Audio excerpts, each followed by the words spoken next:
ನನಗೆ ಪ್ರಿಯಾಂಕ ಖರ್ಗೆ ಅವರು ಪೂರ್ತಿ ನಮ್ಮ ಕರ್ನಾಟಕ ರಾಜ್ಯದಲ್ಲಿ ಇಬ್ಬರು ತಲೆಕೆಟ್ಟ ಮಂತ್ರಿಗಳಂದರೆ ಒಬ್ಬ ಪ್ರಿಯಾಂಕ ಖರ್ಗೆ, ಇನ್ನೊಂದು ಸಂತೋಷ್ ಲಾಡ್. ಇವರು ನಮ್ಮ ದೇಶದ ಅತಿ ನೆಚ್ಚಿನ ಒಂದು ಇಡೀ ವಿಶ್ವಕ್ಕೆ ಹೆಸರಾಗಿರುವಂಥ ಪ್ರಧಾನಮಂತ್ರಿಗಳಾದ ನರೇಂದ್ರ ಮೋದಿಜಿಯವ್ರ ಬಗ್ಗೆ, ಅಮಿತ್ ಶಾ ಅವ್ರ ಬಗ್ಗೆ ಮಾತಾಡಿದರೆ ನಾವು ಭಾಳ ದೊಡ್ಡವರು ಆಗ್ತೀವಿ ಅಂತೇಳಿ ಇವ್ರು ಮಾತಾಡ್ತಾ ಇದ್ದಾರೆ. ಇವ್ರಿಗೆಲ್ಲ ಕೂಡ ಕಾಲ ತುಂಬ ದೊಡ್ಡ ಪ್ರಮಾಣದಲ್ಲಿ ಉತ್ತರ ಕೊಡುತ್ತೆ ಅಂತ ನನ್ನ ಭಾವನೆ ಇಷ್ಟ. ಇವರಿಗೆ ಎಲ್ಲ ರೀತಿಯಲ್ಲಿ ಉತ್ತರ ಕೊಡ್ತಾರೆ. ನೀವು ಉತ್ತರ ಕರ್ನಾಟಕದ ಬಗ್ಗೆ ಮರ್ತೋಗ್ಬೇಡಿ, ಕಲ್ಯಾಣ ಕರ್ನಾಟಕದ ಬಗ್ಗೆ ಮಾತಾಡೋದು ಬೇಡ.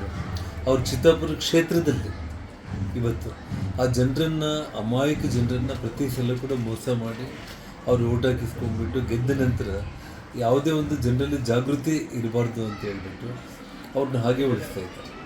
ಇವತ್ತು ನೋಡಿ, RSS ಅವರ ಈ ಪಥಸಂಚಲನಕ್ಕೆ ಅಡ್ಡಿಪಡಿಸೋ ಪ್ರಯತ್ನ ಅವ್ರು ಮಾಡಿದರು. ಹೈಕೋರ್ಟ್ 300 ಮಂದಿನ ಸೀಮಿತಗೊಂಡು ಪಥಸಂಚಲನ ಮಾಡಬೇಕು ಅಂತ ಹೇಳಿದರೆ ನೋಡಲಿಕ್ಕೆ ಲಕ್ಷಾಂತರ ಜನರು ಇಡೀ ಗುಲ್ಬರ್ಗ, ಯಾದಗಿರಿ ಜಿಲ್ಲೆಯಿಂದ ಚಿತ್ತಾಪುರಕ್ಕೆ ಬಂದು ಯಾವ ರೀತಿ ಭಾರತೀಯ ಜನತಾ ಪಕ್ಷ ಅಥವಾ ಸಂಘ ಪರಿವಾರ ಅನ್ನೋದನ್ನು ಇವತ್ತು ಇಡೀ ದೇಶನೇ ನೋಡಿರೋಂಥದ್ದು. ಹಾಗಾಗಿ ಇವತ್ತು ಅವರು ಏನೆಲ್ಲ ಅವರು ಮಾತುಗಳು ಅವ್ರ ಬಾಯಿಂದ ಬರ್ತಾ ಇದೆ, ಮತ್ತು ಅವ್ರ ತಂದೆ ದೊಡ್ಡವರು ಮಲ್ಲಿಕಾರ್ಜುನ್ ಖರ್ಗೆ ಅವರಾದರೂ ಕೂಡ ಅವ್ರಿಗೆ ಬುದ್ಧಿಮಾತು ಹೇಳ್ತಾ ಇದ್ದಾರೆ, ಇಲ್ಲ ಅವ್ರಿಗೆ ಇತಿಮತಿಗಳಿಲ್ದಾಗೆ ಅವರು ಮಾತಾಡ್ತಾ ಇರುವಂಥದ್ದು. ಮತ್ತು ಇವ್ರು ನೋಡಿರೋ ಪಥಸಂಚಲನಕ್ಕೆ ಅಡ್ಡಿಪಡಿಸಿದ್ದು ಅಂತ ಅವ್ರಿಗೆ ಕಾಂಗ್ರೆಸ್ ಪಕ್ಷಕ್ಕೆ ಸಂಘ ಪರಿವಾರದ ಆ ಡ್ರೆಸ್ ಕೋಡ್ನ ನೋಡಿದ್ರೇ ಅವ್ರಿಗೆ ಎದೆಯಲ್ಲಿ ಗಾಬರಿ. ಹಾಗಾಗಿ ಇವತ್ತು ಅಭದ್ರತಾ ಒಂದು ಭಾವನೆಯಿಂದಲೇ ಇವತ್ತು ಪ್ರಿಯಾಂಕ ಖರ್ಗೆ ಅವರು ಆ ಒಂದು ಮಾತುಗಳನ್ನು ಅವ್ರು ಆಡ್ತಾ ಇರೋದು.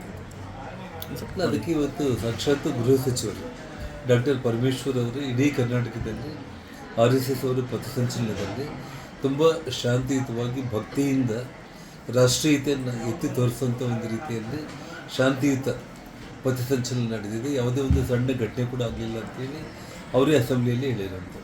ಸರ್, ಇವ್ರು ನೋಡಿರೋ ಪಥಸಂಚಲನಕ್ಕೆ ಅಡ್ಡಿಪಡಿಸಿದ್ದು ಅಂತ ಅವ್ರಿಗೆ ಕಾಂಗ್ರೆಸ್ ಪಕ್ಷಕ್ಕೆ ಸಂಘ ಪರಿವಾರದ ಆ ಡ್ರೆಸ್ ಕೋಡ್ನ ನೋಡಿದ್ರೇ ಅವ್ರಿಗೆ ಎದೆಯಲ್ಲಿ ಗಾಬರಿ.